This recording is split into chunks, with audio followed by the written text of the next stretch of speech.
আসসালামু আলাইকুম আমার প্রিয় ভাই ও বোনেরা, আপনারা সবাই কেমন আছেন?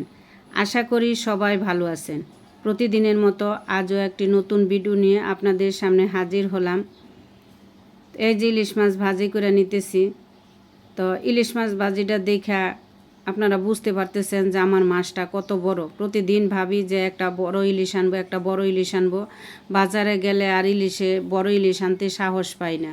তারপরে কি করবো, খাইতে তো হবে, মনে তো চায়। ওই যে কথায় আছে না, দুধের স্বাদ গুলে মিঠায়। তো আমি সেরকম দুধের স্বাদ গুলে মিঠাইতেছি। ছোট ছোট বেশ অনেকগুলাই আনলাম, একটা বড় আনলাম না। তো ছোটোগুলাই নিয়ে আসলাম। বাজারে গেলে বোঝা যায় যে দাম কত, মানে ইলিশের। এমনি তো শুনি যে দাম কম, ইলিশের দাম কম, ইলিশের দাম কম। বাজারে যাই ঠিকই, গিয়া দেখি যে না, ইলিশের দাম কম না। তাই আমি ছোট ছোট অনেকগুলা নিয়ে আসছি। তা আমি আজকে আবার একটু বাড়ি যাব, কি করব, এই জন্য আমার যখন তাড়াহুড়া লাগে তখন আমি বেশিরভাগ সময় মানে মাংস রান্না করি। আমার মনে হয় যেন মাছ সবজি রান্নার চেয়ে মাংস রান্নাটা একদম সহজ। এই জন্য আমি এই যে আজকে মুরগি আলু দিয়ে রান্না করব। মুরগির মাংসটা আমার ভালোই লাগে না, আমি খেতেই পারি না, আমি এক পিসও খাই না। তবে আলু দিলে মুরগির আলু আর ঝোল দিয়া খাই, মেয়েরা খায়, ওদের ভালো লাগে। এই জন্য আমি মেয়েদের জন্য রান্না করতেছি। আমার বড় মামনিও আমার কাছে আসছে, বেড়াইতে আসছে। তো আমি মুরগি রান্না করে আর ইলিশ মাছ ভাজি করে দিয়ে যাব। ওরা ইলিশ মাছ ভাজি আর মুরগি দিয়ে খাবে, আমিও একটু নিয়ে যাব। কারণ আমার ওইখানে কেউ নাই যে আমাকে রান্না করে দিবে। যারা আছে থাকলে কি এরা এক এক বাসায় থাকে, আমি আরেক বাসায় থাকি, এরা জানেও না। আমি হয়তো সকালে যাই, বিকালে চলে আসি, বা এই যে বিকালে সন্ধ্যার দিকে যাব, রাতে থাকবো, সকালে চলে আসব, কারণ আমার কাজ থাকে।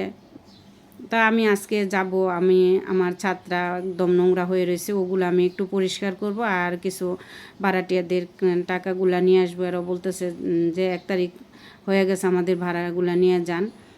আর সব সময় আর 1 তারিখের পর থেকে আমাকে ফোন দেওয়া শুরু করে যে আসেন, ভাড়াগুলো নিয়ে যান। 1 তারিখে এরা বেতন পায়। এই জন্য আমি আজকে যাব, সকালে আবার চলে আসব, থাকবো না। সেই জন্য আমি এখন এই যে মুরগি বুনা করে নিতেছি। তো আমার ভিডিওটা যে যেখান থেকে দেখতেছেন, ছোট বড়, কাছে এবং দূরে, সবাইকে জানাই আমার অন্তরের অন্তঃস্থল থেকে অফুরন্ত ভালোবাসা। তো মুরগির মাংস সবাই বুনা করতে পারেন। তারপরও ব্রয়লার মুরগিটা আমার কাছে একেবারেই ভালো লাগে না। আমি তো খাই না, শুধু আলু আর ঝোল দিয়ে খাবো, এই জন্য আমি আলু দিতেছি। আর এই জন্য আমি মাংসটা ভাইজা নিছি। আর এটার মধ্যে মশলা যা দেওয়া লাগে, আদা রসুন, ধনিয়া গুঁড়া, গরম মশলার গুঁড়া, সব কিছু দিয়ে আমি ভালোভাবে কষাই নিছি। মশলাটা ভালোভাবে যত কষানো যায় ততই তরকারিটা মানে টেস্ট হয়। তবে ব্রয়লার মুরগিটা বুনাটা বেশি ভালো লাগে।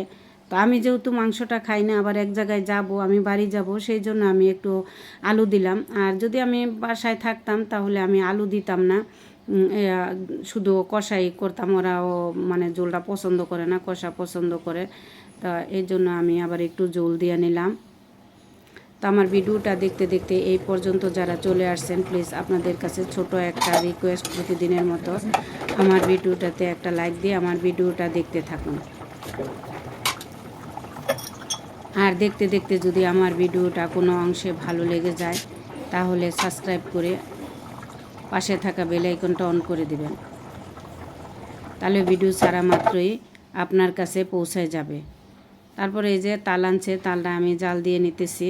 তো তালের মধ্যে আমি একটু চিনি আর নারকেল দিয়ে জাল দিয়ে রাখবো। পরবর্তীতে যখন মন চাইব বের করে আমি পিঠা বানাবো। তো আজকে আর বানাবো না, আমি যেহেতু বাড়ি যাব। তো তালটা জাল দিতে দিতে আপনাদের কাছ থেকে আমি বিদায় নিতে চাচ্ছি। তো আজকে আমি আর খাওয়া দাওয়া দেখাইলাম না, কারণ যেহেতু আমি বাড়ি যাব, দ্রুত চলে যাইতে হবে। তো আজকের মতো এখানে বিদায় নিলাম। সবাই ভালো থাকবেন, সুস্থ থাকবেন। আল্লাহ হাফেজ।